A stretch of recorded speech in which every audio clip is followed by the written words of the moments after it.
So what brings me here today is the rollout of 5G technology. We know people are already getting sick from the lower frequencies, and we expect, that is our scientists expect, that these higher, ultra-high frequency microwaves are going to bring people to disease quicker and in a more intense form. So there's a new wireless technology, 5G. So right now we're at a lower frequency, like 1 to 3 gigahertz. This is now 24 to 90 gigahertz. Just to put that in perspective, 90 gigahertz is 90 billion electromagnetic waves per second hitting and going through your cells every second. That is far from natural. Your heart has a circuit, has electricity to it. Your brain has electricity to it. It's about 8 to 10 hertz. This is billions of times more than what's natural. And 5G is being forced on us. In California, SB 649 is going to make it so they can put one of these transmitters in front of your house. And 5G doesn't travel very well because it's very dense. And so they have to put a transmitter about every 2 to 10 homes. And they're not going to ask you about it. They're just going to put it in front of you, exempt from any health, safety, or environmental review. On street lights. On street lights, on poles in front of your house, on any kind of fixture that can get what they want, and it's not going to be your choice. There's not going to be any consent, and I got to tell you, it's not a very American thing to do, and these bills are stripping away your constitutional rights to protect yourself and your families. Now, this is a big problem because we know that cancer rates around regular cell towers are about 3 or 4 times what they normally should be. We also know that there's neurological symptoms that increase as you get closer and closer to a cell tower. Now, these new transmitters are going to be placed close to people's homes. It's going to be continuous exposure as with other cell towers, but it'll be emitting a much more higher frequency, high intensity wireless radiation.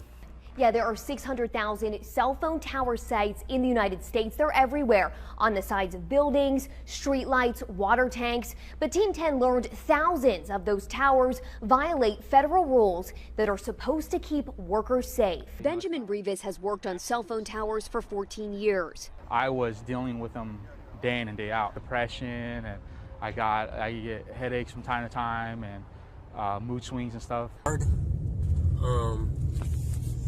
From what I hear, they're putting off radiation like you wouldn't believe. As you can see, this one right here. That's what they are. 5G microwave death machines. I mean, whatever they are. They're not telling us what they are, and they appear to pop up overnight. This is one woman's experience of living on the top floor under cell antennas for 2 months. It started with my daughter. She initially got a rash on her leg that was sort of unexplainable, and when she was trying to explain to me what it felt like, she kept saying it was kind of funny because it wasn't hurting inside or on the skin. She said it was hurting in the skin. And then a few days later she got another rash on her arm, and then another small kind of stranger rash, and it was the same thing. And then one day in the kitchen she was holding something and she dropped it because she said it felt like the blood in her hand went cold and in a wave along her hand to her fingertips, and then her hand stayed numb for about 15 minutes. Do not review this technology and do not speak on its safety. The American Cancer Society has never done a study on this and receives huge donations from the wireless industry. What they don't tell you is that the FCC guidelines do not cover children. They do not cover pregnant women. They were meant for short-term exposures.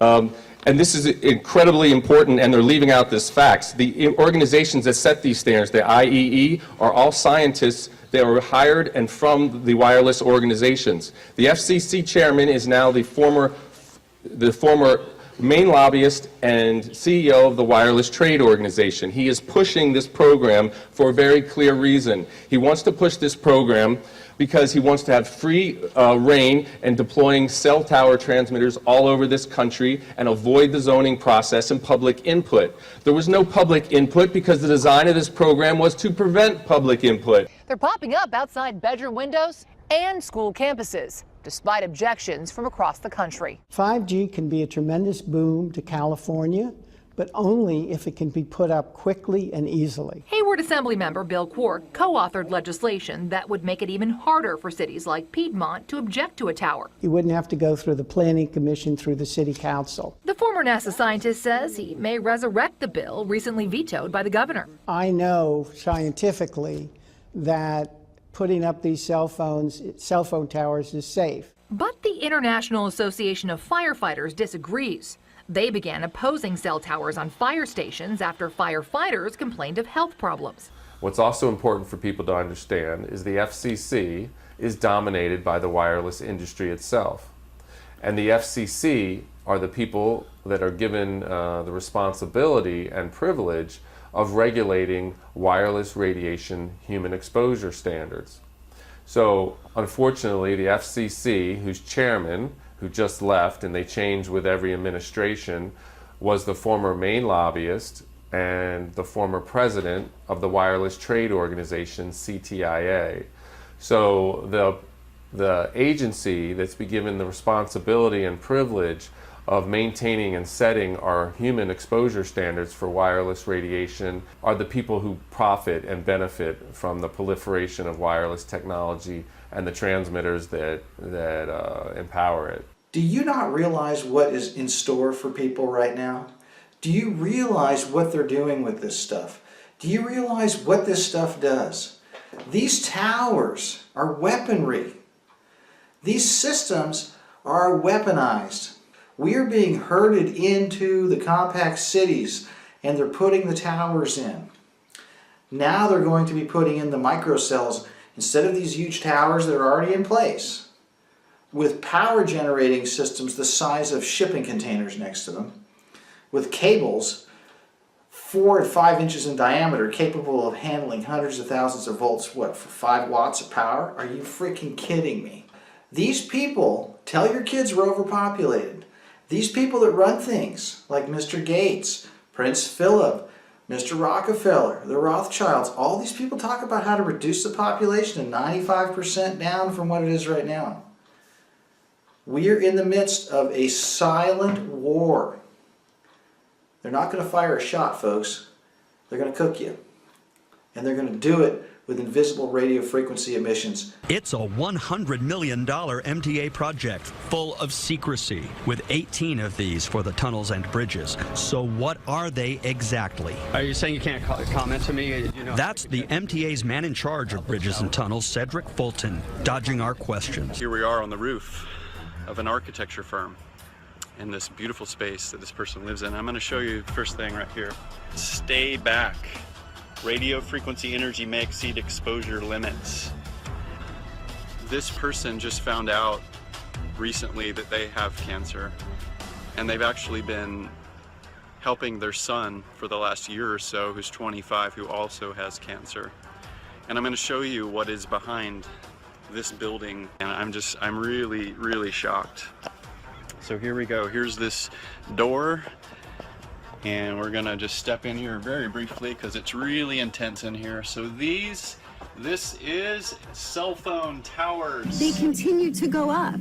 Why? Residents are demanding answers tonight, demanding to know why dozens of cell phone towers are quietly appearing on their streets with no explanation and no notice. I think we're so concerned about it because they're not telling us what they exactly are, and they didn't notify us prior to them being installed. This is emitting radiation, and no one has answers for us. This needs to come down. This is a bus stop. This is too close to residential homes. This should not be in a residential area. But this goes way back. The 1996 Telecommunications Act that was passed in 1996 by Bill Clinton had Section 704 that banned by law looking at health and safety when they put cell towers in. This is how they built out the whole network. They've known about health effects for decades. The military is using these frequencies at 95 gigahertz. And remember, they're talking about 24 to 90 gigahertz for this as a biological weapon for crowd control.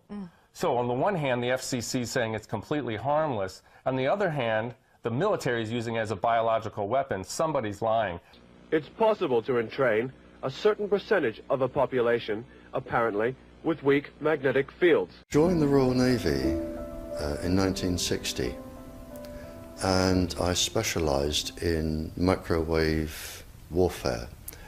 Radar, obviously, which uses microwave, but they don't just teach you radar, they teach you all about microwaves and other uses. So I understood about microwave warfare and how it can damage people, how it can harm people. Microwaves then were used as weapons, as they are today. It is a perfect stealth weapon. And when governments don't like a group of people, for instance, the ladies who protest at Greenham Common in England about the American missile base they camped, they were microwaved. We microwaved Catholics in Northern Ireland to make them sick. It goes on all over the world. And it's a weapon that you don't know you're being targeted because the dose is very, very low, which is actually more dangerous than a high dose. It's very, very low, and it may take a year or two, but you can cause neurological damage and cancers with low-level microwaves, and you can make all your opponents sick. It's a perfect weapon for a government. This is a Soviet LIDA machine. It transmits low-energy radio pulses between 0 and 100 cycles per second. In the Soviet Union, LIDAs have been used for years to tranquilize psychiatric patients without physical contact. This sound, which is received by shortwave radios in the United States, is generated by another Soviet radio frequency device. It is known as the woodpecker because of its tapping noise.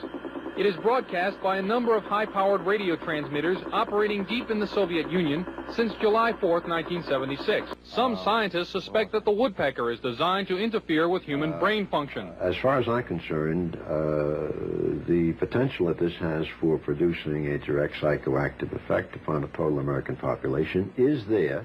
Has never been disproven. The signal range within which the woodpecker operates is that which has been reported by many investigators to produce a tranquilizing effect upon animals. We are just incredibly sensitive to these magnetic stimuli.